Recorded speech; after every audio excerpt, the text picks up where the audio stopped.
Donc rebonjour à tous. Pour ceux qui n'étaient pas là hier et pour ceux qui étaient là hier mais qui ont oublié, je suis Valérie Lespès, journaliste à APM News et Géronto News, et je suis très contente de clôturer ces assises avec vous pour la traditionnelle table ronde politique, qui est un peu compliquée cette année, puisque, comme vous le savez, on a des ministres démissionnaires et un Premier ministre qui vient juste d'arriver, qui ne s'est pas encore exprimé sur nos sujets. Donc on est un peu dans le flou, mais on va essayer quand même d'avancer sur les sujets, enfin au moins les fédérations qui sont présentes sur cette scène vont pouvoir porter leurs propositions et nous discuterons dans un second temps à la fois avec la DGCS, les départements représentés par Olivier Richefou et des parlementaires, voilà, pour essayer de faire avancer le schmilblick quand même si on est encore dans une période d'incertitude. Alors, et on va essayer d'être un peu positif, si c'est possible, je ne sais pas. Parce que les débats ont été un peu tristounes, mais c'est la situation qui le veut aussi, bien sûr. Alors, nous avons avec nous les représentants des fédérations, très masculins, encore une fois, malheureusement. La FEAP, qui est représentée par son directeur général, Charles Guéprat. L'UNIOPS, qui est représentée par son président, Daniel Goldberg. Le CINERPA, qui est représenté par son président, Jean-Christophe Amarantinis. Et la FNADEPA, qui est représentée par son président, Jean-Pierre Rizot. Je commence avec vous, Charles Guéprat. Est-ce que vous pouvez nous résumer en quelques minutes quelles sont, selon vous, les urgences du secteur et les urgences spécifiquement pour vos adhérents? Alors, bonjour et merci de me donner la parole. Alors, j'aurais aimé vous dire que tout va bien, mais je vous aurais quand même menti. Donc effectivement, sur le secteur du grand âge, on connaît un très grand nombre de difficultés aujourd'hui. Je ne vais pas vous asséner des chiffres que vous avez entendus pendant 2 jours, mais rappelez que sur les 1700 EHPAD que compte notre fédération, il y en a près de 1300 qui sont en déficit, que ce déficit il a été multiplié par 5 en moins de 3 ans, passé de quelques dizaines de milliers d'euros à maintenant plusieurs centaines de milliers d'euros par EHPAD, et phénomène nouveau qui s'aggrave, des difficultés de trésorerie majeures. Donc oui, on ne peut que aller dans le sens de toute la projection qu'on a vue cet après-midi, les questions de loi de programmation pluriannuelle, la question de repositionner sur l'agenda du nouveau gouvernement une loi grand âge. Il va déjà falloir qu'on sécurise et qu'on sauvegarde ce qui existe. Notre sujet aujourd'hui, c'est le maintien, la pérennité, j'ai envie même de dire la survie de nos établissements. Alors, on faisait il y a quelques instants une des dichotomies entre le privé d'un côté et le public de l'autre. Donc même si je ne suis pas exactement dans le même profil que mon voisin de droite sur le privé à but lucratif, puisque nous on est le privé solidaire et à but non lucratif, pour autant je crois que nos structures, que ce soit celle du CINERPA ou celle portée par la FEAP, elles sont tout à fait mortelles.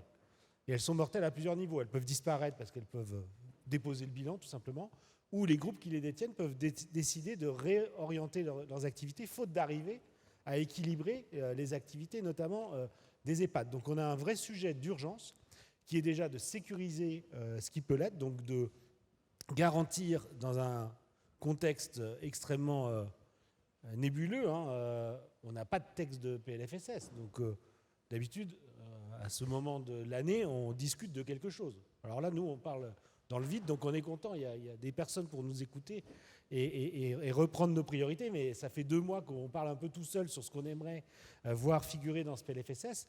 Et la première mesure, c'est des mesures de sauvegarde ou de sécurisation, j'ai envie de dire, du modèle financier et budgétaire actuel pour très très vite proposer une refonte de fond en comble du modèle économique des EHPAD qui est totalement à bout de souffle.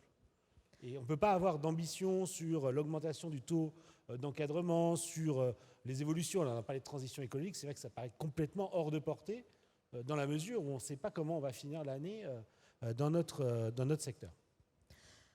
Alors pour l'espoir et puis la bonne humeur, on repassera, mais effectivement c'est un peu compliqué. Daniel Goldberg, est-ce que vous êtes dans un état aussi pessimiste que Charles Guéprat? Pas beaucoup d'espoir et pas beaucoup de bonne humeur en dehors de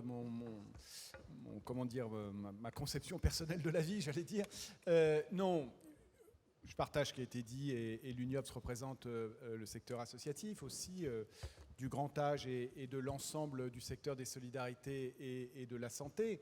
Ce qui est frappant dans mes fonctions, dans les échanges que je peux avoir, pour un peu élargir, y compris le spectre par rapport au seul grand âge, c'est que quel que soit le secteur d'activité, à l'UNIOPS, il y a des établissements et des services adhérents dans le secteur du grand âge, mais aussi handicap, protection de l'enfance, petite enfance, santé, j'en oublie, des établissements de soins, etc. C'est que finalement, tout le monde fait le même constat. Quelle que soit la taille des structures, est-ce que ce sont des grands groupes, des petits groupes, des établissements plus ou moins isolés? Vous avez reçu hier dans les assises les maires de Bretagne avec lesquels nous sommes aussi en contact, et on voit que pour des villes ou des petites et moyennes villes qui gèrent des EHPAD publics, la situation est la même. Et le constat en termes de trésorerie pour les établissements et services est le rouge quasiment généralisé, et encore une fois dans tous les territoires. Bon, donc on peut se dire effectivement, un établissement, ça peut avoir une vie, une mort, et puis c'est comme ça. Dans tous les secteurs économiques, il y a des restructurations. Moi, je défends le fait, y compris dans le secteur non lucratif, que nous sommes des entreprises. Nous sommes des entreprises dans le champ de l'ESS, mais nous sommes des entreprises, donc avec toutes les difficultés que ça signifie.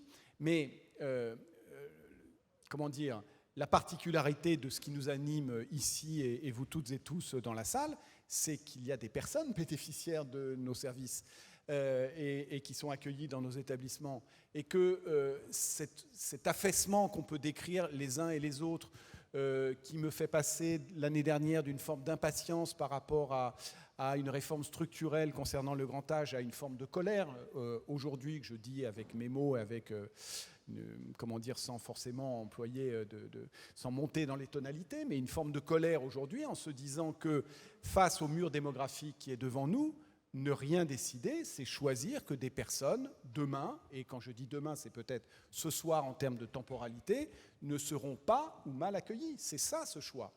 Et si on n'est pas en capacité, dans les mois qui viennent, de redéfinir ce que doivent être les conditions d'accueil et d'accompagnement des personnes en perte d'autonomie ou en situation de dépendance, alors il faudra dire dans quel territoire on ne sera pas à la hauteur, si on peut choisir, et puis qu'on ait ce débat finalement, voire dire qui ne sera pas accueilli. Est-ce que c'est toi, moi, quand nous en serons, on se connaît, Jean-Pierre Rizot, vous, et qui ne sera pas accueilli quand on aura un problème de dépendance pour nous-mêmes ou pour nos proches.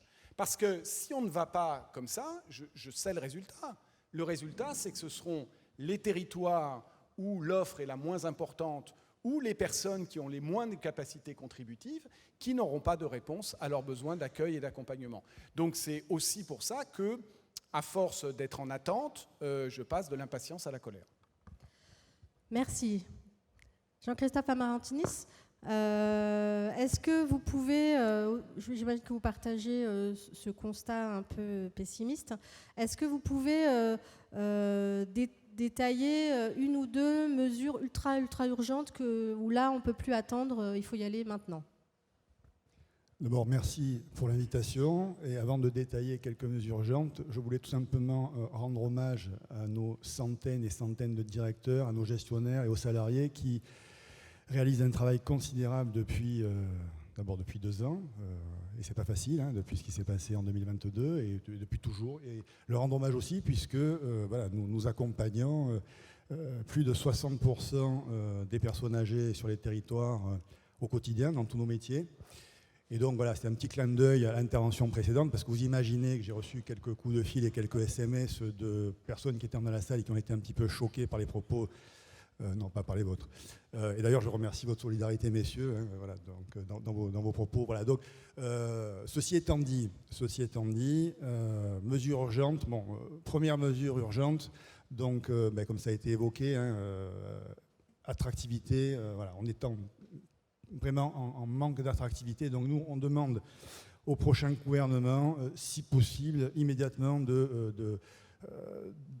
d'intégrer un certain nombre de mesures, notamment les mesures bornes que l'on réclame depuis des mois et des mois pour notre personnel soignant, de façon à ce que les personnels soignants soient traités de manière équitable avec leurs collègues du public et de l'associatif. Et deuxième mesure urgente qui va dans le sens d'un allègement de la pénibilité, c'est essayer de retravailler le contour des forfaits soins pour que le métier soit moins pénible et que l'on soit beaucoup plus attractif. Et la troisième mesure que l'on appelle aussi de nos voeux depuis maintenant plusieurs années, c'est pouvoir travailler de concert avec les pouvoirs publics pour lancer des campagnes de communication sur les métiers du grand âge, parce qu'en fait, les métiers du grand âge, d'abord, ce sont des métiers vecteurs de sens, ce sont des métiers qui offrent des perspectives énormes de développement, de débouchés, qui peuvent permettre aussi de lutter efficacement contre le chômage. Et donc, voilà, donc nous, c'est les mesures immédiates, urgentes, qui nous permettent, qui nous permettraient de créer de l'emploi, d'être attractifs et surtout de remplir nos missions, nos missions dans les meilleures conditions, en complément bien sûr de tout ce qui a été évoqué précédemment par les différents interlocuteurs. Merci. Jean-Pierre Rizzo pour la FNADEPA. Merci. Pardon. Oui, non, allez-y. Allez-y. Non, pardon. Merci beaucoup, merci effectivement.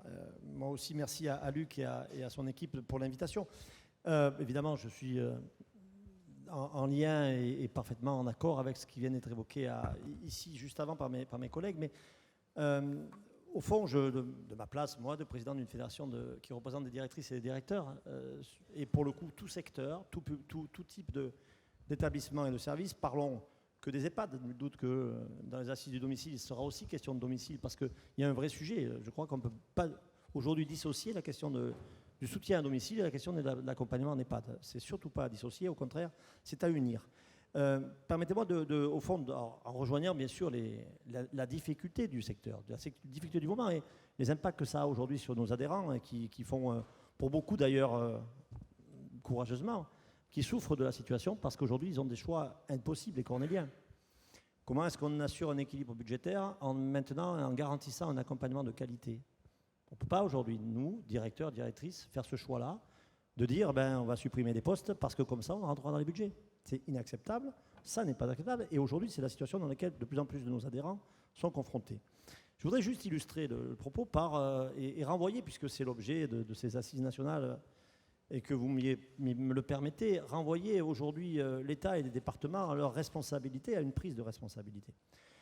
Je dis que la question aujourd'hui, une des questions de notre secteur est la question de la gouvernance. Ce n'est pas nouveau, il y a longtemps que ça tourne autour, il y a longtemps qu'on se dit que finalement, il y a du flou, il y a des incompréhensions, il y a parfois même des inégalités de traitement entre des territoires et même parfois même entre les ARS et même au sein de la même ARS. Et aujourd'hui, à la FNADEPA, nous pensons qu'il est temps pour l'État, alors évidemment pour le futur ou la future ministre du prochain gouvernement, et les départements, et M. Richefou pourra évidemment répondre s'il le souhaite, même s'il ne le souhaite pas, même s'il ne le souhaite pas d'ailleurs, de se servir de la réforme de la fusion des sections soins et dépendance pour en faire non pas une réforme technique, mais une réforme politique. Si ça n'est juste qu'une réforme technique dans laquelle finalement on agrège des moyens et qu'on fait 100% de ce qui existe, on aura échoué.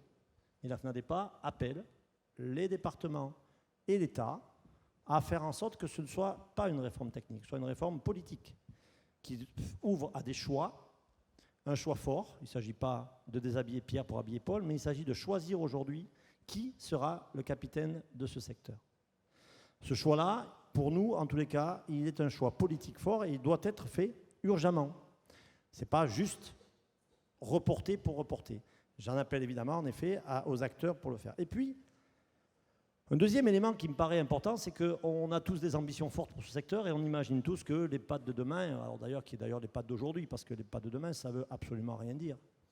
Aujourd'hui, c'est l'EHPAD qui compte. Et on pense tous on a tous une vision un peu différente. Et à la FNADEPA, on a une vision sur l'EHPAD d'aujourd'hui et ce qui doit être uniquement comme finalement le prolongement de ce que je vis moi quand je suis chez moi et quand Daniel est chez lui. C'est-à-dire que nous, notre perception, c'est que l'État, les départements, l'ensemble des pouvoirs publics aujourd'hui doivent nous aider à faire en sorte que cet EHPAD, cet établissement-là, les personnes qui y vivent, leurs familles, puissent accéder dedans et dehors à la culture, aux loisirs, au sport, à tout ce qui fait l'expression même de la citoyenneté que nous avons aujourd'hui, et à laquelle, fort heureusement, nous pouvons largement utiliser, et qui, parfois, s'arrêtent au mur de l'EHPAD. Et l'enjeu, je crois, d'une réforme de la politique, de cette politique du grand âge, c'est celui-là. C'est de faire en sorte que la citoyenneté, la culture, le sport, l'art, les loisirs transpercent largement la porte de l'EHPAD.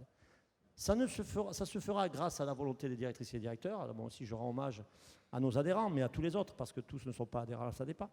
Mais tous les directrices et les directeurs fabriquent au quotidien ces conditions-là et ces capacités-là. Et nous pensons à la FNADEPA que c'est comme ça qu'on réussira le virage domiciliaire, l'approche domiciliaire en EHPAD, mais que ça ne se fera pas que pour nous dans notre coin, mais que ça devra se faire de manière collective.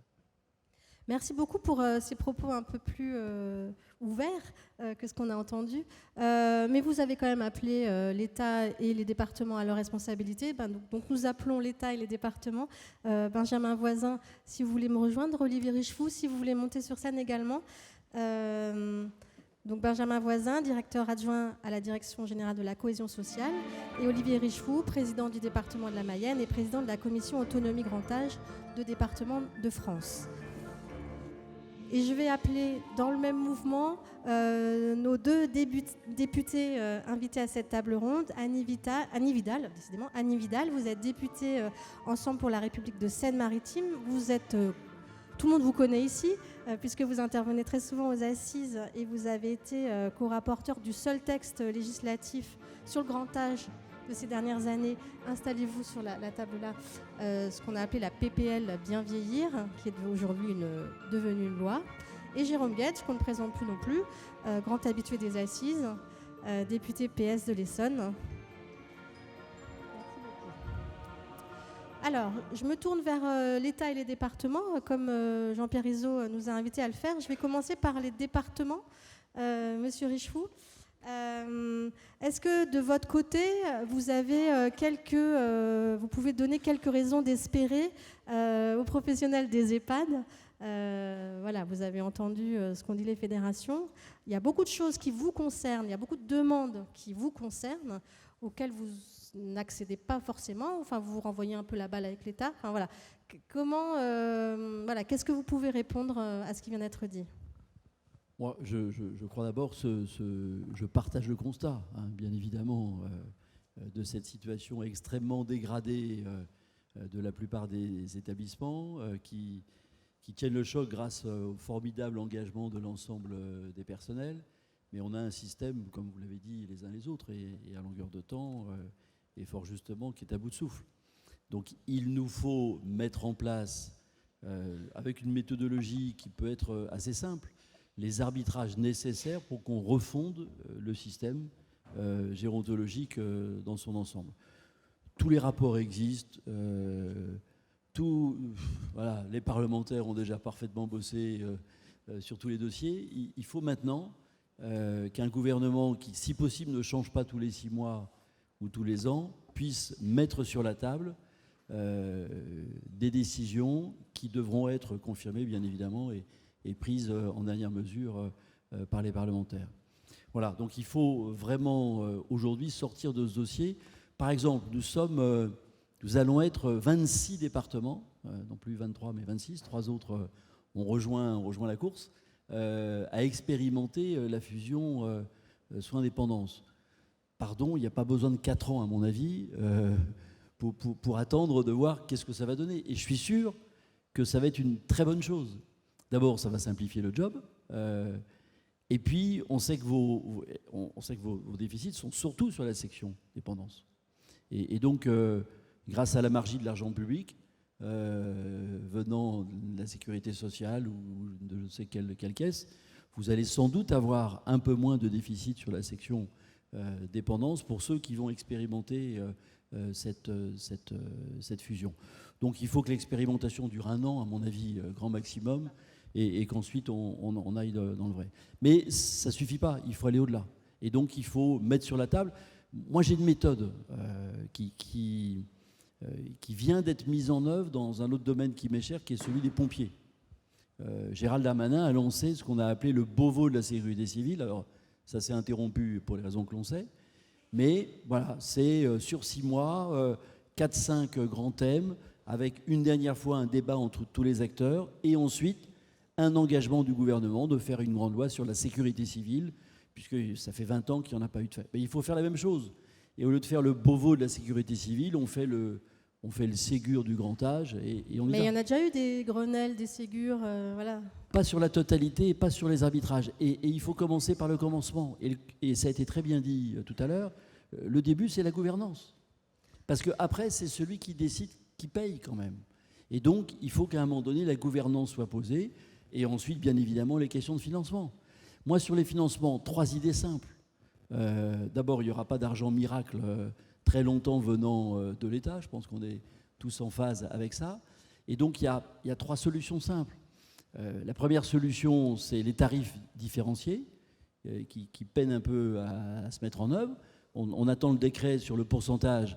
Moi, je plaide, vous le savez, pour que ce taux soit au moins 30% et non pas 10% comme vous l'avez un peu en tête. Je le dis à mes voisins, à mon voisin sans faire de mauvais jeu de mots avec son nom, bien évidemment.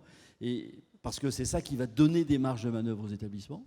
Donc il faut aller sur au moins un taux de 30% qui peut ne pas être appliqué systématiquement, bien évidemment.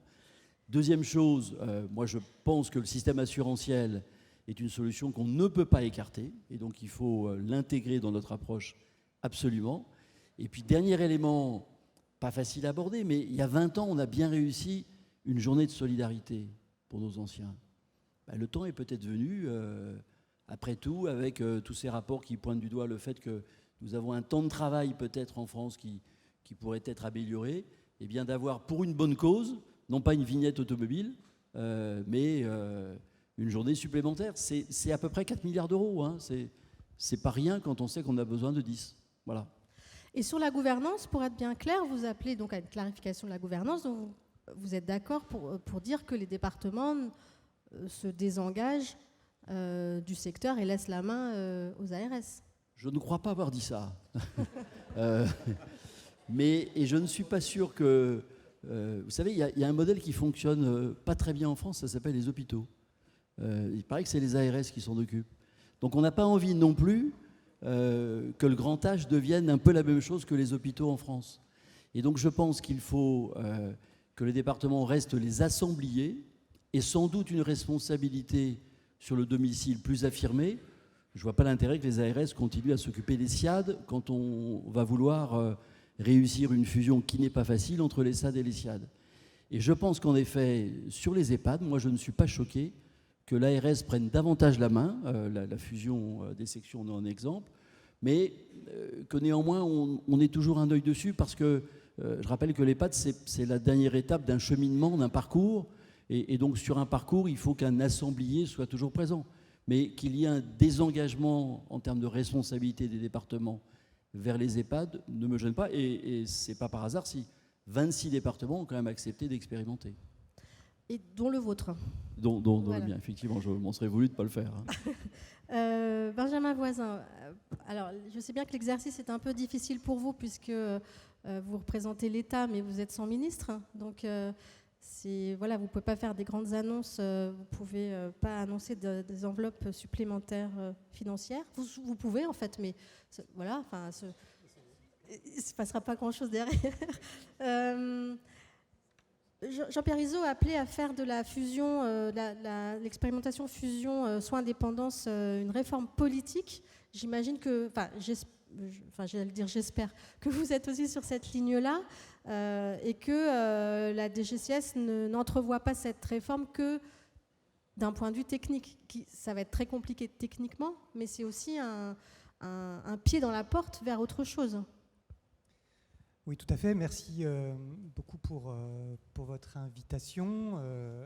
Je me dis que de toute façon, s'il y avait eu un ministre, il serait intervenu après moi, et donc de toute façon, je n'aurais pas pu dire grand-chose non plus, et je lui aurais laissé la priorité. Donc, je me console comme ça de ma position cet après-midi, qui est effectivement pas très évidente.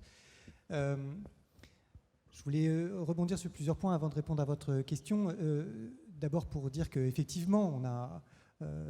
compte tenu du contexte politique, les interlocuteurs politiques ne sont pas présents, mais en tout cas, l'État et la continuité de l'État avec son administration n'est pas sourde aux difficultés du secteur, aux difficultés que vous connaissez tous. On sait que la situation financière du secteur n'est pas bonne. On a évidemment connaissance de toutes les toutes les enquêtes. On analyse attentivement les remontées des EPRD, etc. On fait très attention à tous ces éléments. On essaie de les décortiquer parce que ce dont on s'aperçoit, c'est qu'il y a aussi une grande variation dans la situation d'établissement. Il faut réussir, dans cet univers assez compliqué, à neutraliser les différences sectorielles, les différences territoriales. Et c'est pas toujours facile. Ça ne veut pas dire que la difficulté n'est pas structurelle. Je ne suis pas en train de botter en touche de cette façon-là. Mais l'approfondissement de notre compréhension des déterminants profonds d'un certain nombre de situations compliquées est aussi essentiel dans un contexte de difficultés sur les finances publiques pour apporter des réponses au plus juste. Je sais que ce mot peut être un peu triste à entendre aujourd'hui, mais au plus juste pour les établissements concernés. Sur la question de la fusion des sections, je rejoins tout à fait ce qui a été dit tout à l'heure et l'appel à en faire autre chose qu'une réforme strictement technique. Ça n'est pas une réforme technique. C'est une réforme qui s'inscrit d'ailleurs dans le cadre nouveau d'expérimentations qui peuvent être pérennisées, qui peuvent être généralisées ou pas, mais qui en tout cas peuvent être pérennisées. On n'est plus dans ce monde où une expérimentation, soit elle s'arrêtait, soit elle était généralisée. On a une possibilité de transformer le territoire quand même de façon durable, et c'est quelque chose d'important à avoir en tête pour l'ensemble des parties prenantes. C'est pas parce que la loi dit que c'est 4 ans que forcément on s'arrêtera ou on généralisera nécessairement. Donc on a une voie de passage quand même pour ces territoires dans la durée qui est quand même intéressante et qui fixe une perspective pour tout le monde. C'est pas une réforme technique parce que aussi, vous le savez peut-être pas, mais d'ores et déjà dès nos simulations pour l'an prochain, et c'est pas, là je révèle pas de secret d'État par rapport à ce qui sera mis dans le PLFSS, puisque ça fait partie des choses qui étaient déjà exposées l'année dernière dans le PLFSS de l'an dernier. C'est une réforme qui sera accompagnée financièrement par la sécurité sociale, que ce soit au titre de calcul de la rétrocompensation pour les départements, mais aussi évidemment pour le secteur, avec une véritable convergence qui est prévue, qui reste évidemment à affiner avec nos nouvelles autorités politiques, mais c'est bien l'état d'esprit dans lequel l'administration travaille et qui vise à redresser la situation des établissements en question. Donc c'est des choses importantes, on ne le regarde vraiment pas que d'un point de vue simplification administrative ou quelque chose qui, pour certaines autorités de tarification, sera vu comme d'abord une complexification. Au contraire, on est vraiment dans quelque chose de structurant, à tester et à confirmer, parce qu'on pense que c'est vraiment une bonne façon d'appréhender les choses. Et c'est une première étape, justement, pour travailler sur ces questions de gouvernance, travailler sur ces questions de répartition de compétences, et évidemment l'attente de l'État, que les départements, comme l'a dit le président Richevoix à l'instant, investissent, comme ils le font déjà, mais encore davantage, le champ du domicile, qui est un champ évidemment crucial, parce qu'on sait que c'est quand même là que, en tout cas, les personnes dépendantes en plus, vieilliront dans les années prochaines. Voilà, je voulais aussi rebondir sur ce qui a été dit par Jean-Christophe Amarantini sur la question de l'attractivité, pour vous dire que ça fait partie vraiment des préoccupations de l'État. Il y a une activité conventionnelle importante.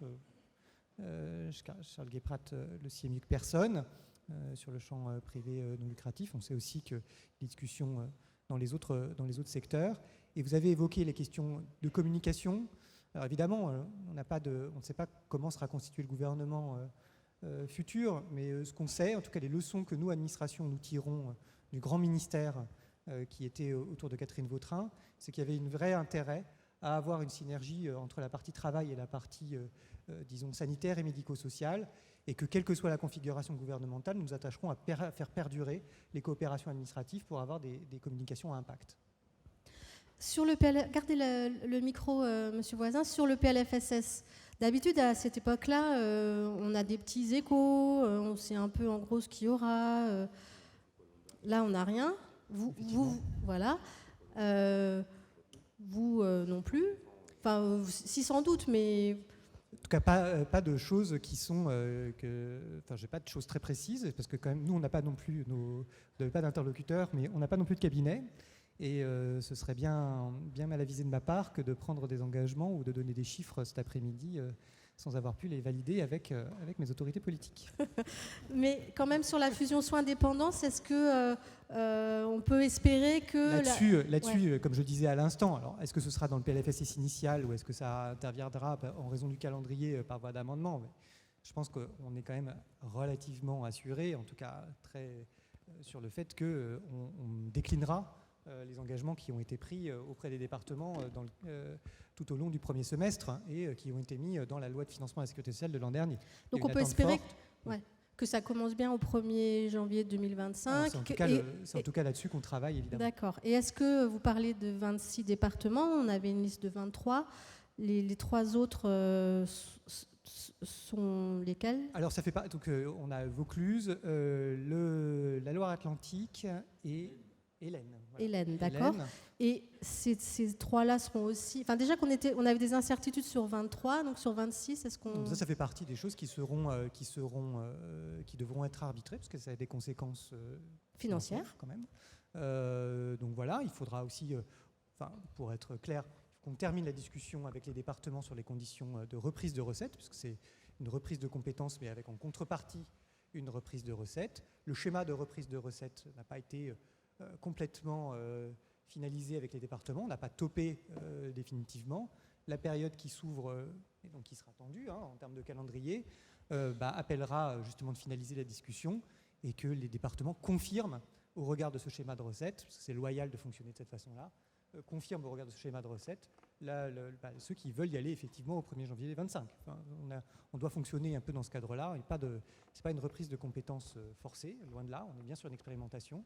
Et dans la mesure où le schéma de reprise n'a pas été complètement finalisé avant la dissolution, il est important qu'on le reprenne. D'accord. Avec les acteurs. On y reviendra un petit peu plus tard, mais je voudrais donner la parole à nos députés. Annie Vidal, je commence par vous. Enfin, déjà, est-ce que vous avez, vous, des nouvelles du PLFSS? Alors, avant de vous répondre, je voudrais moi aussi rendre hommage à tous les acteurs du secteur, qu'ils soient directeurs, de l'aide-soignante au directeur, parce que force est de constater que depuis des années où on intervient aux assises des EHPAD, eh bien, le secteur a traversé des crises successives. Je me souviens, en 2017, on parlait de l'EHPAD bashing. Ensuite, on a eu la crise sanitaire. Vous avez dû affronter les révélations fracassantes du livre de Victor Castanet qui a heurté beaucoup d'entre vous et d'entre nous. Et puis, vous avez cette difficulté à reconnaître et le choc de l'inflation qui fait qu'aujourd'hui, quel que soit le type d'établissement, quel que soit le statut de vos établissements, vous êtes tous dans une difficulté financière importante, structurelle, compte tenu des modes de financement notamment. Et nous avons eu les uns les autres l'occasion d'échanger sur ces questions. Et malgré cela, vous êtes toujours là, vous êtes toujours debout, j'en suis heureuse. Et je veux aussi vous dire que vous pourrez compter sur mon soutien pour continuer à travailler sur cette question du grand âge et sur le soutien nécessaire à vos établissements. Alors non, pour répondre très précisément à la question, non, je n'ai pas le PLFSS ni sous le manteau, ni avec un quelconque échange téléphonique. Et comme vous, eh bien, nous n'avons pas d'interlocuteur. Nous sommes dans une situation politique inédite sous la Ve République. Nous n'avons pas encore de gouvernement. Nous cherchons, enfin, quand je dis nous, c'est un peu prétentieux, le Premier ministre cherche à faire son gouvernement pour aller vers la stabilité, pour aller vers des consensus de projet. Je suis persuadée que la question du grand âge peut être un sujet où nous pouvons, au-delà de nos postures politiques, travailler ensemble et trouver des accords. Quoi qu'il en soit, à ce stade, je n'ai pas du tout de vision sur le PLFSS, mais en tout cas, je l'attends impatiemment, et notamment pour m'assurer que les mesures contenues dans la proposition de loi Bien vieillir et qui doivent faire l'objet de financement y soient.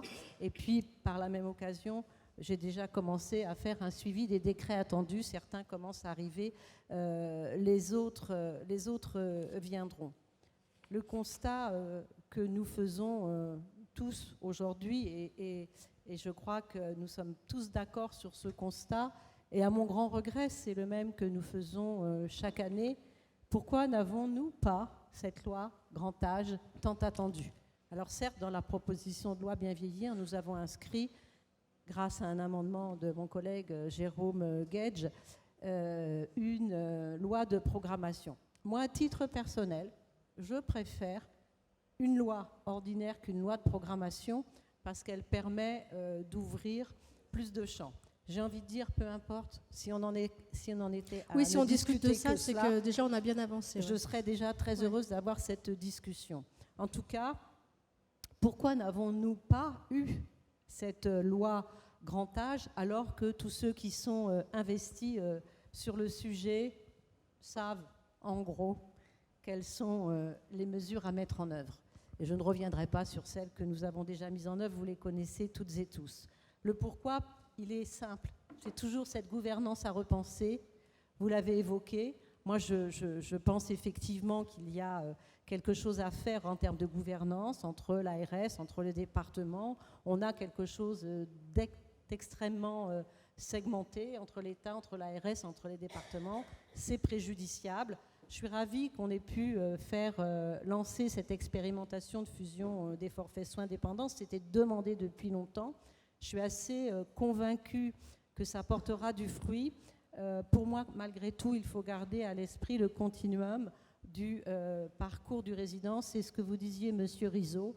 Tout cela doit s'enchaîner et c'est un peu nos parcours et notre offre qui doit s'adapter aux besoins des résidents et non pas le résident qui s'adapte dans un maquis extrêmement compliqué. Donc la gouvernance, elle n'a pas été repensée parce que c'est un sujet éminemment politique, c'est aussi un sujet éminemment clivant et difficile et il faut une certaine volonté et un certain courage politique pour le faire. Moi, je n'ai cessé d'appeler nos gouvernants successifs à le faire. Je continuerai à le faire sans savoir quel sera mon prochain interlocuteur. Et puis le deuxième point, et là encore, je suis désolée parce que peut-être vous pensez que je vous dis tous les ans la même chose, mais malheureusement c'est vrai, et je n'espère qu'une chose, c'est ne pas avoir à vous le dire l'année prochaine, c'est qu'il faut trouver des financements. Financements sous deux axes, parce que d'une part, il y a la question du reste à charge qui pèse trop sur les familles. Donc sur le reste à charge, en 2018, Dominique Libaud avait fait des propositions intéressantes basées sur à la fois principe assurantiel et à la fois viager solidaire. À l'époque, les dispositifs n'étaient pas suffisamment matures et solides et on n'a pas pu aller plus loin. Depuis, ces secteurs ont travaillé. Le Conseil consultatif financier a fait des propositions qui sont extrêmement intéressantes dans ce sens que d'ailleurs j'avais relayé et à Matignon et au cabinet de Madame Vautrin pour les explorer et les rendre opérationnels le cas échéant. Et notre collègue Christine Pires-Bonne a aussi fait des propositions sur le reste à charge. Donc je crois que sur le reste à charge, avec la volonté d'un ministère qui prendra ça en charge, on peut améliorer les choses.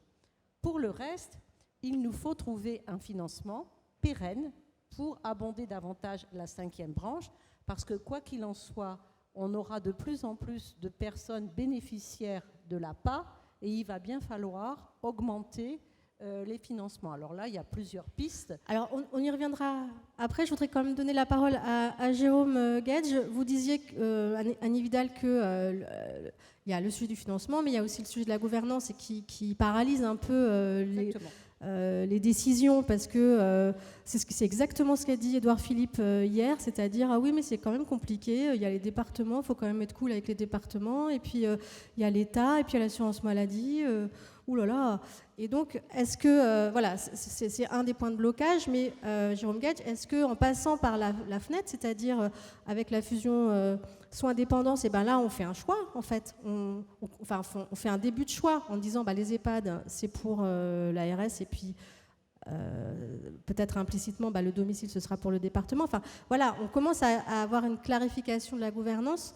Est-ce qu'on ne va pas aider l'exécutif grâce à ce qui ressemble à des mesures techniques voilà, est-ce qu'il ne faut pas passer par là? Est-ce que je suis claire? Je ne suis pas sûre. Pas trop, hein, ouais. J'ai compris l'idée, donc je vais essayer d'y répondre. Mais je vais d'abord quand même commencer parce que c'est vrai qu'on vit des moments bizarres. Moi, c'est pas la première fois que je suis à cette tribune. Et au moment où je vous parle, je me sens vraiment comme Bill Murray, vous savez, tous les matins à 6h, quand son réveil se déclenche dans le film Un jour sans fin, au son de Sonny and Cher, I Got You Babe. Et il va revivre la même journée, inlassablement, et il ne va jamais réussir à sortir de cette journée. Et Annie le disait à l'instant, elle dit des choses qu'elle a dit l'année dernière, qu'on a peut-être dit les uns les autres. Donc, il y a quelque chose d'un peu terrible à ça. Donc, on n'est pas là, j'entendais la tonalité un peu pessimiste des uns et des autres, mais il faut quand même comprendre que jusqu'à quand il faut tirer sur l'élastique, que les uns et les autres acceptent à ce point, et parfois se résignent, je trouve, à une forme de maltraitance institutionnelle de l'ensemble d'un secteur, qui n'est pas que celui des EHPAD, mais plus largement celui du grand âge et plus largement celui du vieillissement de la population. Donc là, l'exercice est un peu convenu. Comme il n'y a pas de gouvernement, on se dit espérons que le prochain, et donc on va de nouveau les interpeller, les réinterpeller. Mais on a un sérieux problème. Moi, je commencerai par là, et avec toute la sympathie que j'ai pour l'État et ce ministère que j'aime parce que j'en suis originaire. Mais dans un pays légaliste, je continue à ne pas comprendre que l'État se mette hors la loi. Je ne crois pas savoir que la DGCS a sous la main un projet de loi de programmation du grand âge qui a été concerté avec les départements et avec les fédérations. Il ne l'a pas fait parce qu'aucun ministre ne lui a demandé d'appliquer la loi qui a été votée par les parlementaires. Vraiment, je le dis, parce que sinon, nous, on est là, on peut dire, on se tourne vers les parlementaires à la fin, c'est eux qui font la loi. Les parlementaires, ils ont fait la loi, elle est promulguée au journal officiel, c'est la loi d'Annie Vidal du 8 avril 2024, dont l'article 10 dit qu'avant le 31 décembre 2024, le gouvernement présente un projet de loi de programmation du grand âge. Et donc, quand on en arrive à ce point de mépris, y compris pour le travail des parlementaires, dans un moment où on dit le centre de gravité de la vie politique, puisqu'il n'y a pas de majorité, et ça, c'est pas arrangé, je vous le confirme, c'est les parlementaires, et que, espérons qu'à certains moments, ils sont capables de produire du consensus. Nous, on a commencé à produire un consensus, on s'est mis d'accord à l'unanimité pour dire, nous voulons que le gouvernement prenne ses responsabilités. On ne pouvait pas faire plus et mieux que de revenir par la fenêtre, là où, jusque-là, il y avait une fin de non-recevoir sur la porte. Par la porte. Et moi, j'étais content, je le dis, quand Aurore Berger et Elisabeth Borne, alors Olivier disait tout à l'heure, ce serait bien si les gouvernements ne changeaient pas tous les 6 mois, mais ce changement-là, on pourrait se dire, c'est la vie démocratique, c'est normal, sauf que ça se fait au détriment des réponses qui devaient être apportées pour le secteur auquel vous appartenez. Que quand une première ministre s'exprime dans l'hémicycle et qu'une ministre dit « je vais à partir du mois de janvier concerter avec l'ensemble des acteurs concernés, les fédérations du domicile et des établissements, les élus locaux et les parlementaires, et nous allons co-construire une loi qui sera élaborée durant le premier semestre 2024 et qui sera donc adoptée avant la fin de l'année 2024. Et que parce qu'il y a un remaniement et l'arrivée de Gabriel Attal et d'une nouvelle ministre, et que ces deux-là prennent le dossier et le mettent à la poubelle, n'en parlent plus, et que quand la loi est promulguée, il n'y a personne qui dit on va faire, vous voyez bien que ça, au-delà du fait que ça agace tout le monde, mais ça envoie aussi un signal désastreux dans le lien démocratique. Et passer ce petit coup de gueule, vous voyez, si on en arrive à ça, à ce niveau de désinvolture, encore une fois, donc on pourra continuer à colloquer infiniment. Dans le système de prise de décision de la Ve République, il faut que ça vienne du haut. Voilà, moi je le regrette, j'aurais préféré, j'espère que dans la nouvelle séquence qui s'ouvre, mais les mêmes causes vont produire les mêmes effets avec des gens très éclatés. Donc il faut qu'on en vienne à une parole portée au plus haut niveau. Donc je vais vous dire là, j'espère que le Premier ministre, dans son discours de politique générale, il va faire le contraire du précédent Premier ministre qui, dans son discours de politique générale, alors qu'une loi de cette nature venait d'être votée, n'a pas prononcé l'existence même de cet objectif. Donc on va se dire, bah voilà, espérons qu'ils vont faire, parce que pour l'instant on a besoin du cadre. Après on pourra se pouiller dans le cadre, on pourra débattre. C'est pour ça que je réponds à votre question. Oui, on peut se dire, on rentre par des mesures techniques, mais sur ce sujet-là, comme sur tout à l'heure, Sophie Binet, elle disait, il y a le même type de déni sur les questions du grand âge que sur les questions écologiques. Ben, à un moment donné, il y a eu un changement de braquet. Et les questions de transition écologique, elles se décidaient au niveau du président de la République et au niveau du Premier ministre. Et sans faire injure à la ministre des Personnes âgées ou à l'excellente DGCS, c'est des sujets qui doivent être portés au-delà, puisque la question du vieillissement, elle est, on le dit suffisamment, holistique, panoramique, transversale, interministérielle, intercollectivité, et que c'est un enjeu de transition démographique qui est aussi important que la transition écologique. Donc pour l'instant, et je termine par ce par quoi j'ai toujours... je me suis du coup résigné, je suis un légaliste qui assume, mais ce qui explique, parce que tu donnais des explications pourquoi on n'y est pas et pourquoi on n'a pas ce cadre, ou après on débattra de est-ce qu'on fait plus de ceci, moins de cela, quelles sont les modalités de financement, c'est aussi...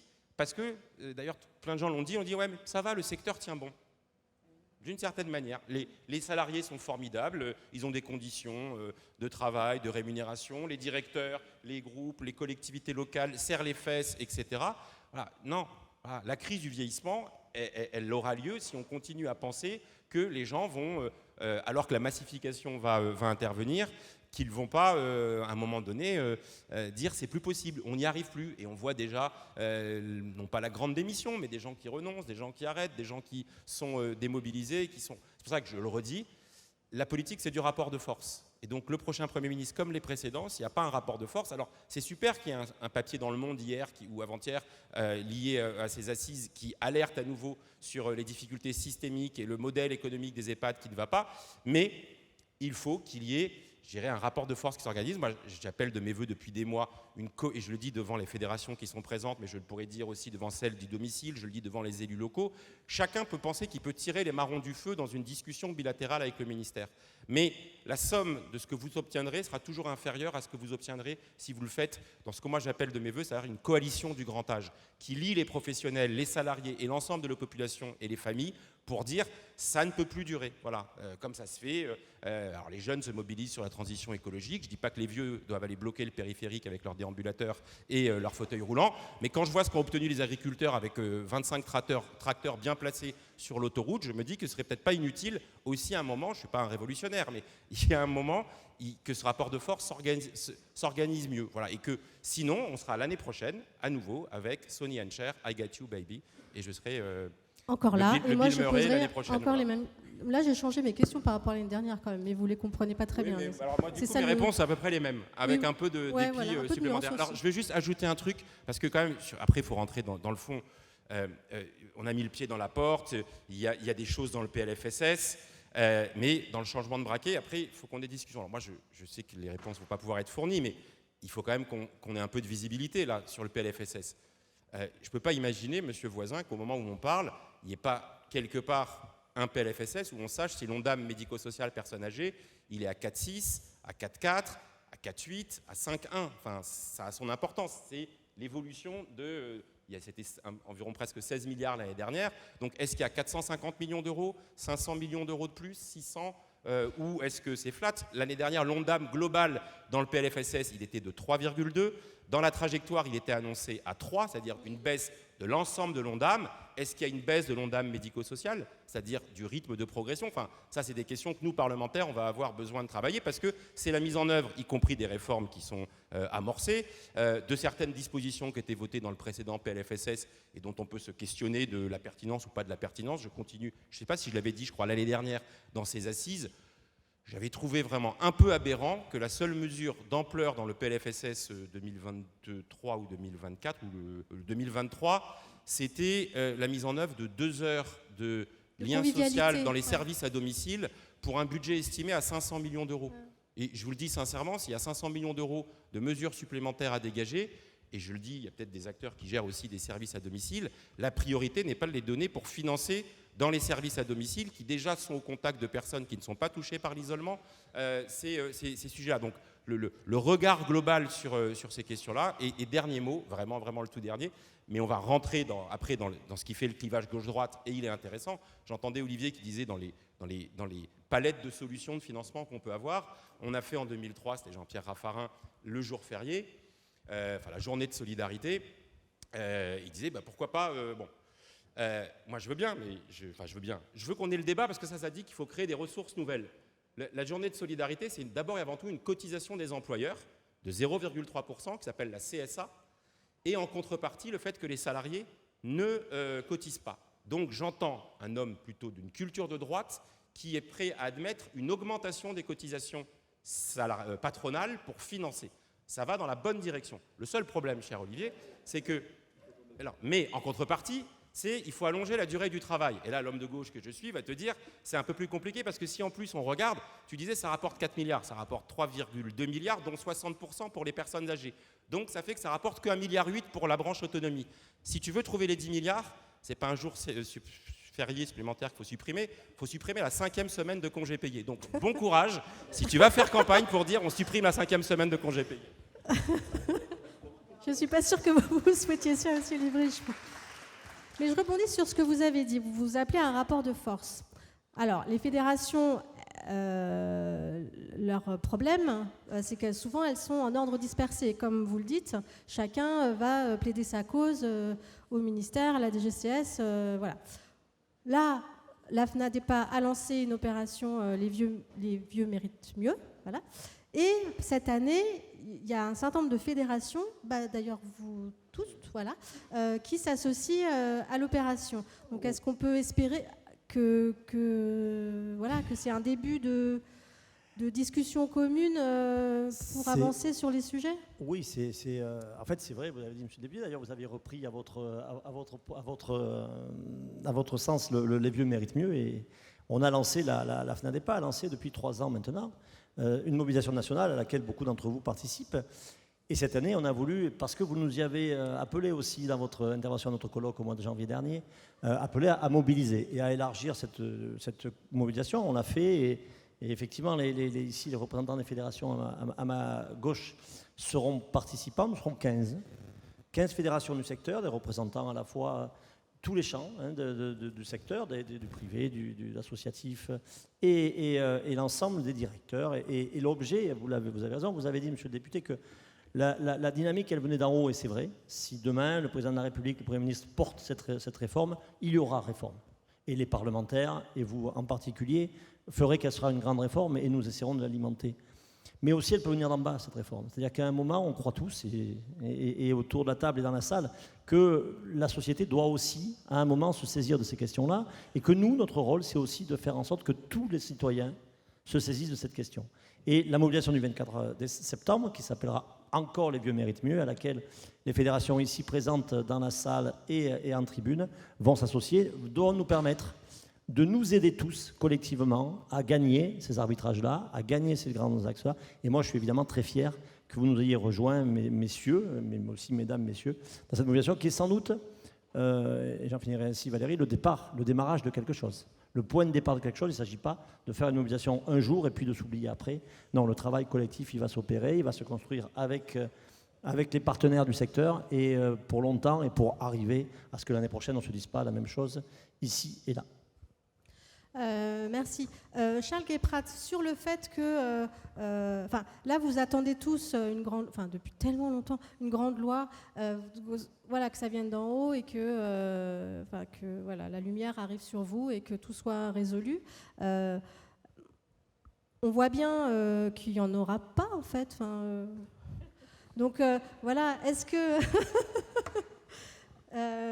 mais est-ce que du coup, je reviens à mon idée de mettre le pied dans la porte, c'est-à-dire que la fusion soins indépendance, ça met le pied dans la porte. La proposition de loi Bienvenue, elle a mis les pieds dans la porte aussi. Est-ce que c'est pas comme ça que vous allez arriver à quelque chose? Alors moi, je voudrais rebondir sur ce qui vient d'être dit et ce que monsieur le député indiquait. C'est vrai que vous faisiez l'analogie avec les agriculteurs. Il y a une empathie très forte des Français pour le monde agricole. Je ne suis pas sûr qu'on ait le même niveau d'empathie et de sensibilisation de la société, c'est ce que vous disiez, Monsieur le Président, sur les questions du grand âge. On a essayé cet été de changer un peu de braquet et d'angle de communication à la FEAP en mettant en vente nos EHPAD sur le Bon Coin. Non pas que... Alors, ces EHPAD n'étaient pas vraiment à vendre, je le précise tout de suite, et merci aux adhérents qui ont joué le jeu de mettre leur propre structure en vente sur Internet pendant 24 heures pour justement essayer de franchir ce mur de verre qui est de dire que tous, autant qu'on est en tant que professionnels, on est tous convaincus de ce qu'on dit. Et comme vous le disiez, ça peut parfois tourner en boucle et à vite si on n'arrive pas à franchir cette limite qu'il faut, comme on peut l'avoir dans le monde du handicap, par exemple. Dans le monde du handicap, vous avez des parties prenantes qui sont costauds en face de vous. Des familles, des représentants des usagers qui sont organisés, qui sont convaincus et qui sont très efficaces dans ce que vous indiquez en termes de rapport de force. On n'a pas du tout la même chose, de manière, on parle de société civile et FEAP, on est vraiment l'émanation de la société civile avec le privé solidaire. On n'a pas du tout la même chose sur ces éléments. Et donc le pied dans la porte, c'est aussi changer l'angle de vue, la façon d'attaquer le sujet. Parliez de coalition, on parle d'interfédé, ça c'est le verbiage techno qu'on utilise entre nous, de comités autour de l'UNIOPS sur lesquels on va discuter là dans quelques jours sur comment on peut justement structurer ces actions. Et effectivement, il est temps qu'on ait ces actions communes qui sont coordonnées, alors qui nécessitent aussi qu'on traite les sujets. Nous, on est fédération employeur, donc on a forcément des sujets particuliers et un positionnement particulier lié à la négociation et à la façon dont on essaie de faire avancer le modèle qui est le nôtre pour le bien-être des 650 000 salariés qui représentent Access avec FEAP et Nexem. Mais le pied dans la porte, c'est aussi celui-là. Et effectivement, nous, on va se mettre dans la roue de tout ce qui peut servir en termes de vecteurs ou de points avant-coureurs. On ne va pas attendre sagement que la grande loi, comme vous le disiez, de l'autonomie avec son truc de programmation sur 25 ans qui nous permet de prendre les différents murs démographiques qu'on doit prendre en 2030, en 2040, puis en 2050, nous arrive dessus comme par enchantement.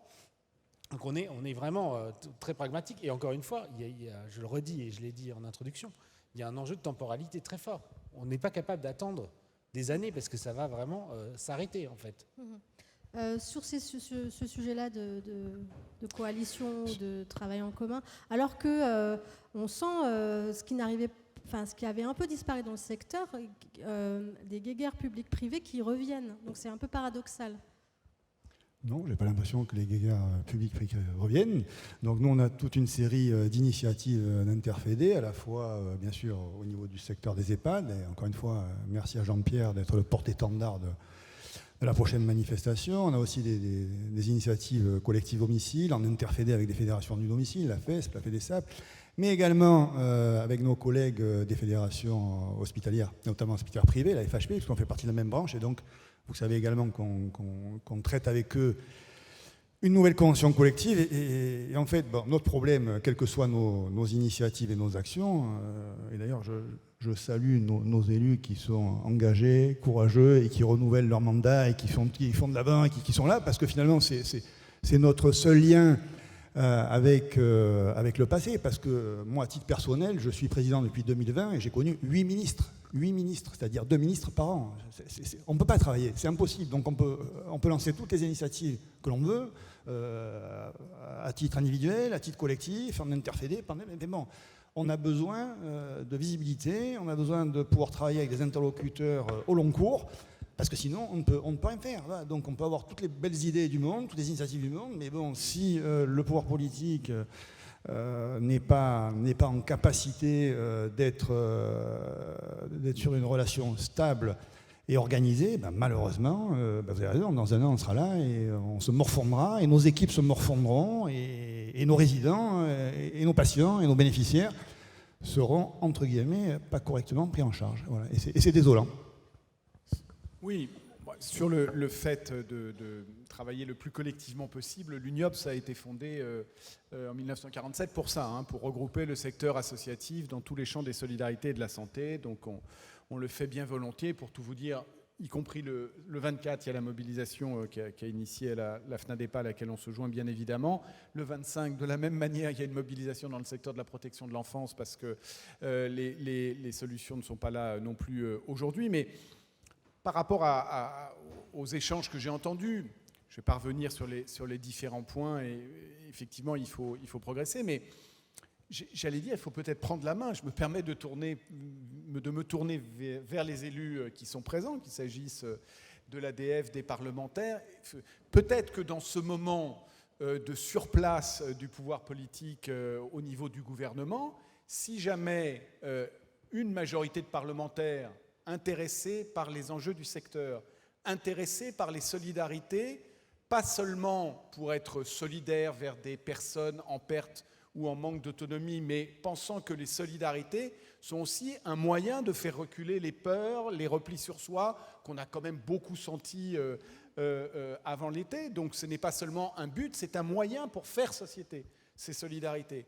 Si jamais des hommes et des femmes de bonne volonté, élus départementaux et élus nationaux, disaient au futur ou à la future ministre, si on en change, parce que moi je n'en sais rien, mais eh bien voilà la solution qu'on met sur la table, ça serait peut-être déjà le moyen d'avancer. Ça, c'est la première chose. Donc j'ai le sentiment de dire allez-y, et je dirais même allons-y, parce que je souhaite que les acteurs de terrain que nous représentons, et nous en tant qu'union, on puisse être associés à cette réflexion. Premier point. Deuxième point, je pense qu'il faut partir du terrain et des besoins. Évidemment, les questions d'arbitrage budgétaire, de bouclage des fins de mois des trésoreries qui ne sont plus là, du recours aux fonds propres, tout ça, c'est la réalité de ce que vous vivez dans les établissements et dans les services. Je parle des professionnels. Mais je reviens un peu sur ce que je disais tout à l'heure. La première chose, ce sont les besoins dans chaque territoire de vie. Si on était en capacité, avec les élus locaux, avec les élus départementaux, avec les parlementaires, avec les régions concernées pour ce qui concerne le développement économique, l'aménagement du territoire et la formation dans notre secteur, et avec les personnes concernées, puisque il faut aussi aller chercher des personnes concernées, et les personnes concernées, ce ne sont pas que les personnes elles-mêmes âgées en perte d'autonomie ou en dépendance, ce sont les aidants, ce sont les voisins de palier qui peuvent être aussi concernés par ces sujets-là. Si on arrive à désiloter, je ne sais pas comment le dire, le sujet et en faire un débat citoyen, mais par territoire, en disant aujourd'hui, par territoire de vie, quels sont les besoins, et avec des états des lieux partagés de ces besoins en termes d'établissement et de services, et donc derrière en termes de professionnels, je pense qu'on ferait œuvre utile. Et puis troisième point, tout ça, ça a un coût. Ça a été abordé par plusieurs interlocuteurs ou par vous, madame. Tout ça, ça a un coût. Et ce coût, une démocratie adulte doit pouvoir dire, voilà ce que coûte un accompagnement respectant les droits fondamentaux des personnes pour le grand âge, pour les personnes en perte d'autonomie ou en situation de dépendance, et voilà comment nous y répondons. J'ai quand même le sentiment, si on ne veut pas se retrouver avec l'image qu'a donnée Jérôme Guedj tout à l'heure l'année prochaine là, c'est qu'on ne peut pas être qu'en situation d'attente nous-mêmes, et qu'il faut peut-être être aussi force de proposition. Olivier Richefou, sur ce sujet, on a l'impression que sur les territoires, ça se fait en fait. Enfin, sur votre territoire, vous discutez avec tous les acteurs, vous essayez de faire quelque chose de cohérent, de prendre en charge correctement les gens. Voilà, ça semble avec difficulté et tout, mais enfin, voilà, vous discutez. Mais par contre, on a l'impression que c'est au niveau national qu'il y a des postures. Enfin, c'est pas que des postures, mais en fait, il y a des jeux, par exemple, entre l'État et les départements, clairement. Et ça pollue le débat et ça empêche d'avancer. C'est-à-dire que quand Bruno Le Maire il dit c'est les départements, enfin c'est les collectivités locales qui c'est à cause d'elles le déficit. Quand l'ADF dit oh là là, enfin ce que vous avez un peu dit d'ailleurs, oh là là, les ARS elles sont nulles, elles savent pas gérer. Enfin parce que il y a eu des communiqués qui étaient quand même sur ce ton-là. Est-ce que est-ce que ça n'aide pas? Enfin clairement ça n'aide pas. Oui, moi je pense que le modèle d'un tout État est un modèle qui ne peut pas fonctionner. Donc il faut effectivement avoir une juste répartition des compétences avec les collectivités locales. Et on se rend compte que quand on agit dans les territoires, comme vous l'avez dit, ça se passe plutôt bien. Et avec nos délégués territoriaux d'ARS, ça se passe bien d'ailleurs dans les territoires, et heureusement. Et vous avez raison, c'est quand ça monte un peu plus haut. Voilà, ouais. Mais en tout cas dans les terrains, et c'est pour ça qu'on appelle à un peu plus de décentralisation. Alors ça veut bien dire qu'effectivement on ne fait pas tous la même chose de la même façon partout, mais on arrive à trouver des solutions sur le territoire. Mais ce qui est compliqué, c'est quand on nous impose des charges nouvelles. Alors, je m'attendais à ce qu'on aborde un peu le sujet du Ségur, des oubliés du Ségur. Ça devrait être les dernières normalement. nous imposer 170 millions de charges supplémentaires sans que ça ait été abordé dans une conférence des financeurs, c'est compliqué. On appelle de nos voeux l'unification des conventions collectives qui est en route, mais on sait que c'est entre 400 et 500 millions. Et dans le même temps, les départements ont perdu entre 2 et 3 milliards d'euros sur la baisse de leurs recettes liées aux droits de mutation. Donc vous voyez qu'il y a aussi effectivement des arbitrages nationaux qui doivent être donnés, et on appelle de nos voeux que ces arbitrages existent, parce que ce n'est pas agréable pour nous d'écrire défavorablement quand très légitimement des fédérations prennent contact avec nous pour dire est-ce que vous pouvez nous verser comme nous l'avons fait les fois précédentes, parce que les fois précédentes nous avons versé les Ségur. Mais il y a eu des débats préalables, il y a eu des compensations partielles ou totales par la CNSA, alors que là il ne s'est rien passé, donc c'est pour ça que ça bloque un peu. Mais du coup, qu'est-ce qu'on fait? On Eh bien, attend que l'État, enfin, cette chose un peu impersonnelle qui est l'État, fasse quelque chose. Oui, je pense qu'effectivement, moi je vous évoquais la méthode du Beauvau de la sécurité civile dans le dossier pompier. C'est pas compliqué. En 6 mois, on est tous capables de se mettre autour de la table et de définir des grands axes. Et puis le pouvoir politique gouvernemental choisira et soumettra un projet aux parlementaires qui l'amenderont et le feront progresser. Et puis on sera sorti de ce dossier. Il y aura des gens qui perdront un peu de pouvoir, les départements peut-être, les ARS peut-être, mais peu importe. Il faut qu'on en sorte. Pardon, je me permets juste de rebondir là-dessus pour dire que ça serait déjà bien qu'on fasse ce qui avait été annoncé. Le 22 février 2022, conférence des métiers Jean Castex, il y a un certain nombre de choses qui ont été annoncées. Je pense notamment, pour éviter le débat qui ne débouche pas en termes de conférence des financeurs ou qui ne se tient pas, il y avait un comité des métiers qui devait être mis en place et qui devait permettre de rassembler, j'allais dire, un peu tous les acteurs concernés et qui permettent d'avoir des solutions peut-être un peu innovantes, peut-être... voilà, de la discussion jaillit la lumière. Moi, je regrette fortement que ça n'ait pas été mis en place parce que ce comité des métiers voulu par le Premier ministre de l'époque, il avait été annoncé comme le garant de la démarche du Ségur dans le champ médico-social. Et il n'a pas été mis en place et je pense que ça a manqué, y compris pour ce que vous venez de dire, c'est-à-dire que nous avons... applaudi le fait que la négociation débouche sur les oubliés du Ségur, mais évidemment, chacune des structures dans le secteur non lucratif, chacune des structures qui est confrontée au fait de devoir verser, même si la DGCS a annoncé des sommes de ce point de vue-là, en tant que structure, verser les sommes correspondantes se retrouve en difficulté. Et ça veut dire qu'il manque un lieu de discussion permanent des enjeux du secteur, et notamment sur cette question de l'attractivité des métiers. Deuxième point, oui, pour répondre à ce que vous disiez, les départements regardent sur leur territoire ce qu'ils doivent faire, les régions le font aussi, l'État le fait par ses différentes structures. Le problème aussi au niveau territorial, au niveau des bassins de vie, c'est que ces états des lieux, ils ne sont pas partagés. Or, s'ils ne sont pas partagés, ça veut donc dire que les différents niveaux de décideurs publics, et avec nous, peut-être pour apporter notre expertise de terrain, eh bien, ne travaillent pas ensemble à essayer de solutionner aussi par le bas un certain nombre de situations. Alors, peut-être que, vous l'avez dit, Madame Vidal, il y a aussi outre la gouvernance, il y a un problème de financement, et ça, c'est effectivement pas tous les gens qui sont sur la table qui peuvent répondre à la question. Mais je le disais aussi, avec la loi Bien vieillir, il y a eu un certain nombre de mesures qui ont été adoptées, dont certaines à l'unanimité, ce qui est quand même rare. Et là, dans l'assemblée que vous allez vivre, ça va être l'enfer. Alors il y a quand même des sujets. Il y a des sujets, le grand âge, ça a l'air assez consensuel, et visiblement, vous avez pu avancer sans majorité absolue. Donc là, ça va être... vous pouvez avancer des sujets-là. Ma question est, est-ce qu'on ne peut pas prévoir... est-ce que vous ne pouvez pas prévoir avec les fédérations, avec tout le monde, une PPL saison 2 ? Alors, je ne sais pas si on peut prévoir une PPL saison 2.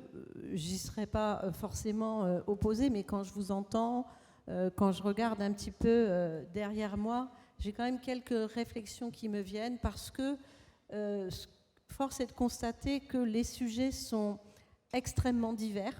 Alors, c'est l'attractivité des métiers, c'est la revalorisation des professionnels, c'est l'inflation, c'est les droits des résidents, etc., etc.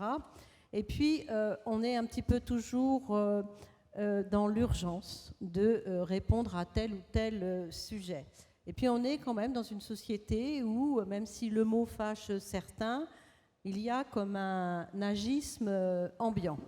Alors, tout ça c'est très complexe, on ajoute une gouvernance à repenser qui n'a pas été repensée pour des questions de volonté ou de courage politique, et un financement qui n'a pas été recherché et qui est absolument nécessaire, qui fait qu'on est dans un maquis assez complexe où les professionnels et puis les parlementaires qui se sont, et les élus qui sont engagés sur le sujet s'y retrouvent, pas forcément les autres parlementaires et pas forcément nos gouvernants. Pourquoi je vous dis ça ? Parce que moi, voilà, j'ai entendu dire il faut apporter des propositions, mettre sur la table. Moi, j'en ai mis souvent des propositions sur la table. Vous le savez, je pense que vous m'accorderez ce crédit. Je n'ai pas cessé d'essayer d'obtenir ce texte. Et au-delà d'un projet de loi, une politique autonomie à la hauteur des enjeux qui sont considérables. Et ce que j'aurais envie de dire aujourd'hui, c'est que pour un gouvernant, encore au mois de juillet, j'étais avec le président de la République, je lui ai reparlé de la question du grand âge. Hier soir, j'étais avec notre nouveau Premier ministre, je lui ai reparlé de la nécessité absolue d'avancer sur le sujet. Il a dit quoi ? Il a dit « Je suis très attaché aux questions de dépendance ». Je n'ai pas osé lui dire « Monsieur le Premier ministre, il vaut mieux parler de perte d'autonomie que de dépendance » parce que je ne le connais pas assez, mais la prochaine fois, je lui dirai. Quoi qu'il en soit, ce que j'arrive à penser aujourd'hui, mais peut-être ai-je tort et j'aimerais avoir votre avis, c'est que finalement, dans ce maquis où seuls les professionnels s'y retrouvent, et pour un gouvernant qui doit aussi avoir les questions budgétaires, les questions écologiques, les agriculteurs, la défense, les affaires étrangères, eh bien sur cette question du grand âge, il faut pouvoir définir clairement, simplement, un objet politique qui va retenir son attention. Et il me semble que cet objet politique n'est pas défini, n'est peut-être pas facile à définir. Alors j'aimerais avoir votre avis là-dessus, et si vous êtes d'accord avec moi, je pense que le premier travail qu'on devrait faire, c'est de définir cet objet politique qui pourrait embarquer nos dirigeants. Et bien sûr, il nous faut une stabilité politique, parce que pour avoir vécu la PPL Bien vieillir, que j'ai déposée en décembre 2022 et qui a été votée en avril 2024 avec 3 séances, enfin 3 sessions différentes. Jamais ça n'a existé pour une PPL, et avec 3 ministres différents, 2 premiers ministres différents. Croyez-moi, j'ai souvent eu envie de dire c'est pas possible, j'arrête. Donc je pense qu'il y a quelque chose à définir qui va accrocher. Mais vous pensez à quoi ? Eh bien, je pense qu'il faut aller sur la redéfinition d'une solidarité nationale, et ça peut passer par des mesures qui iraient jusqu'à des financements. Je vous expliquerai après ce à quoi je pense et dont j'ai déjà discuté et qui est un peu compliqué. Mais définir l'accompagnement de nos aînés, comme ça peut se faire dans certains pays, et plus largement, l'accompagnement des vulnérabilités, des fragilités, comme un axe de solidarité, voire de fraternité, qui se raccroche à une des valeurs de notre République, ça pourrait peut-être avoir écho. Je ne sais pas, je vous livre, je ne vous parle pas en tant que représentante d'un gouvernement ou porteuse de l'idée d'un groupe politique, je vous partage ma réflexion, parce que depuis 7 ans, malgré l'énergie qui est la nôtre, et j'associe Jérôme dans cette énergie, parce que lui aussi, il est très actif sur le sujet, force est de constater qu'on n'arrive pas à embarquer nos dirigeants au plus haut niveau, et j'en arrive à penser que c'est parce que l'objet politique n'est pas clairement établi pour eux, alors que nous sommes tous d'accord sur les enjeux, sur les défis et sur la nécessité d'avancer. Donc peut-être qu'il y a quelque chose à travailler sur cet axe-là. Ça n'est pas simple. Jérôme, sur cette proposition d'Agnès Vidal de définir un objet politique. Non, si j'ai compris, il faut donc il faut embarquer les dirigeants, donc il faut avoir des dirigeants qui sont sensibilisés à cette question. Oui, je sais ce que tu veux. Bon, d'accord, très bien. Donc c'est à la mode d'annoncer sa candidature à l'élection présidentielle, donc pour porter le grand âge. Non, bon. Sérieusement, tout à l'heure, on était interpellé par Daniel sur prenez les choses en main. Moi, on en parlait avec Annie, on va dans la nouvelle configuration de l'Assemblée, évidemment, essayer de prendre des initiatives, comme certaines qui, d'une certaine manière, ont été transpartisanes, comme l'a été le vote de la PPL Bien Vieillir, de l'amendement que j'avais porté. Mais il faut être lucide, hein. Si vous pensez que ce sont les parlementaires qui font la loi et qui décident dans ce pays, ce n'est pas tout à fait la vérité. Voilà, on est sous la Ve République et nous ne pouvons pas déposer un texte qui, par exemple, déciderait de créer de nouvelles dépenses. On n'a pas le droit de le faire.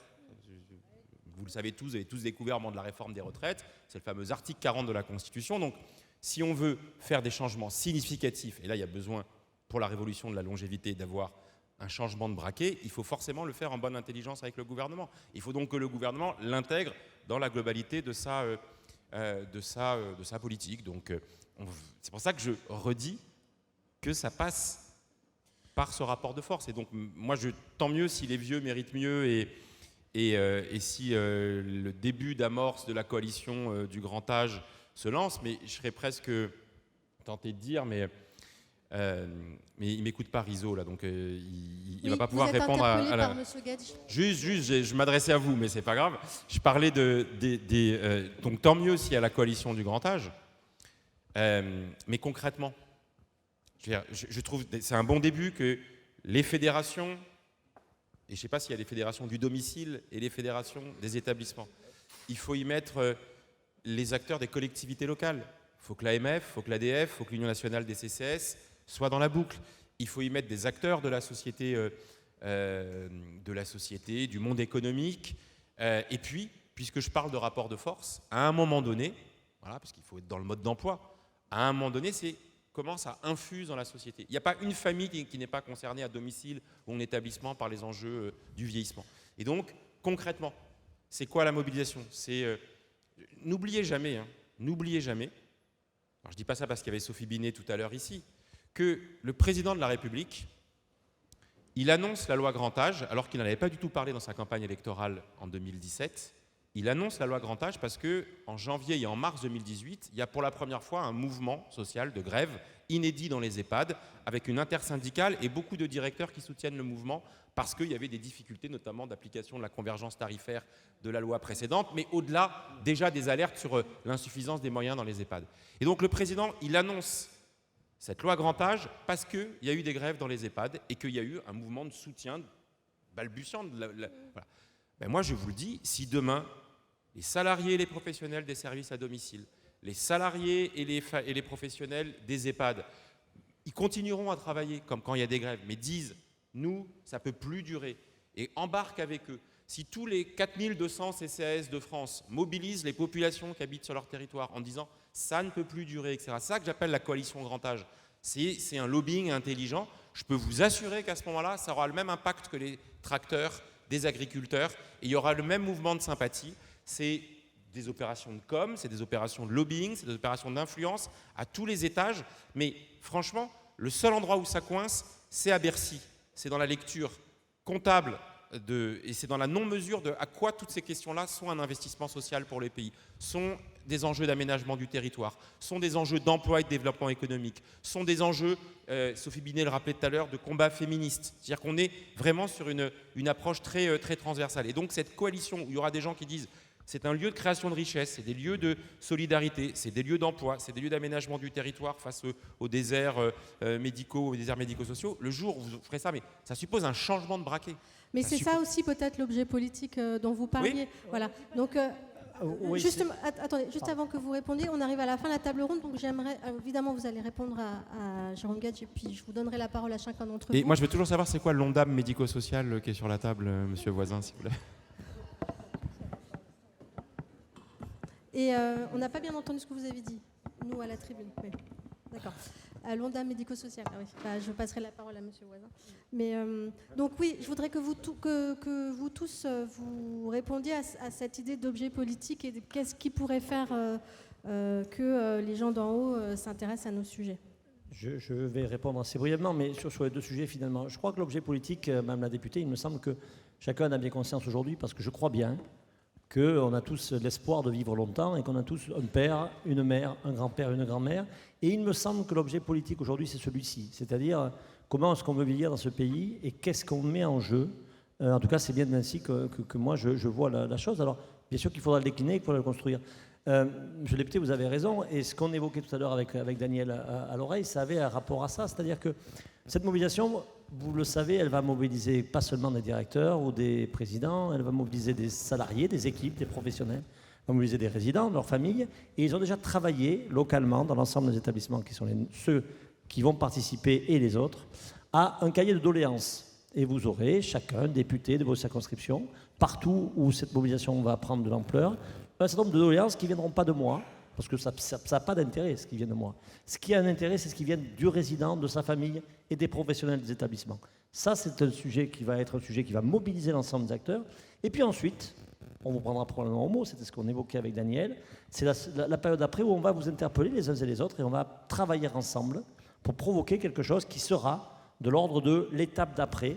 Et on n'hésitera évidemment pas, comme toujours, à prolonger cette action-là, parce que c'est ce que je disais tout à l'heure, Valérie, l'enjeu, c'est d'aller beaucoup plus loin qu'une simple mobilisation sur un temps donné. Oui, mon interpellation, que Jérôme Gage a reprise, ne visait pas que les parlementaires. Je disais les parlementaires, les élus au niveau des régions, des départements. Et donc l'aparté que l'on avait avec Jean-Pierre, c'était de dire, si ça ne se fait pas, nous pouvons le proposer. Nous pouvons proposer un lieu où les parlementaires qui veulent s'engager sur ces sujets-là, pourquoi pas l'ADF en tant que tel ou des présidents de département, l'Assemblée des régions de France et pareil, ou des présidents ou des présidentes de région, et puis les acteurs de terrain puissent essayer de construire et nous d'être force de proposition et de voir quelles sont les convergences possibles. Parce que là, ça a une toute autre force. Ça, c'est un. Deux, bien sûr, ce que vient de dire Jean-Pierre, je le partage, mais trois, puisque ce sera sans doute ma dernière intervention, le grand âge, on a été assez pessimiste en tirant les sonnettes d'alarme les uns les autres, mais il y a aussi dans 15 jours la semaine bleue qui est portée depuis 1951, je crois bien, par l'UNIOPS, et qui donne aussi à voir dans tous les territoires beaucoup de choses qui se font de manière très positive autour du grand âge et par des personnes aussi, des seniors dans la société, des personnes âgées, des vieux, et en quoi ces personnes, elles sont toujours actives en tant que citoyennes et actives dans la société, et c'est bien aussi de le dire. Merci. Mais on vous prend au mot, là. Vous avez dit, là, à la tribune, que vous alliez créer un lieu de concertation avec vous tous, plus les départements, plus les régions. OK. Rendez-vous au moins ici l'année prochaine pour voir ce que vous avez fait de cette belle idée. Jean-Christophe Aramonti. Oui, donc on sera forcément au rendez-vous, aligné à 100%, à 200% avec nos collègues des autres fédérations. Donc nos 3500 adhérents seront au rendez-vous. En revanche, grève, alors qu'on a énormément de difficultés à gérer le quotidien avec un turnover pas possible et des difficultés de recrutement, avec une continuité des soins et de prise en charge à assurer de jour comme de nuit. Bon, voilà, grève compliquée. Mais bon, en tout cas, on se joindra à tous les mouvements et toutes les mesures symboliques. Oui, j'avais compris. Voilà. Merci pour l'invitation. Charles Gueprat. Oui, pour nous, pareil, évidemment, prêt à se mobiliser notamment à travers les territoires, qui est vraiment l'ADN de la FEAP, d'être ancré sur les derniers kilomètres qui touchent les résidents, leurs familles et tous les bénéficiaires. Donc pour nous, c'est vraiment un sujet de portage politique, d'enjeu, y compris interministériel, c'était redit, les blocages, ils ne sont pas forcément là où avec les gens avec lesquels on parle tout le temps, c'est plutôt avec ceux qu'on ne voit jamais que ça bloque, très clairement. Donc il faut qu'on arrive à rompre ce silo et ces silos et effectivement à coaliser au-delà de l'écosystème qui est le nôtre. Alors, Monsieur Voisin, j'ose pas trop vous demander quelque chose. Mais j'aimerais quand même vous laisser un petit mot. Je vous remercie pour l'invitation à la mobilisation. Non, mais évidemment, il ne m'appartient pas d'inciter à une quelconque mobilisation. Je sortirai complètement de ma place. Mais en tout cas, pour vous dire, parce qu'on a quand même une place en tant que direction d'administration centrale à l'écoute, pour vous dire que, en tout cas, notre positionnement au sein de l'appareil d'État est bien d'écouter tout ce qui a été dit pendant ces 2 jours et pendant cette table ronde cet après-midi et de le relayer et de jouer notre partie, qui est la partie d'un ministère social, d'une direction qui a à cœur les intérêts de son secteur au sein de l'appareil d'État et dans les arbitrages interministériels. C'est pas facile, ça ne veut pas dire qu'on gagne, vous le savez très bien, mais en tout cas, vous savez que vous pouvez compter sur le positionnement des DGCS en appui à vos revendications et à vos attentes et aux signaux d'alarme que vous pouvez nous transmettre. Voilà ce que je voulais dire. Merci. Olivier Richefou, le mot de la fin. Moi j'ai l'impression qu'on est sur le bon chemin. Moi, je suis d'une nature optimiste et je suis à peu près convaincu que l'année prochaine, ça ne sera pas la même tonalité. Voilà une très belle conclusion. Merci à tous.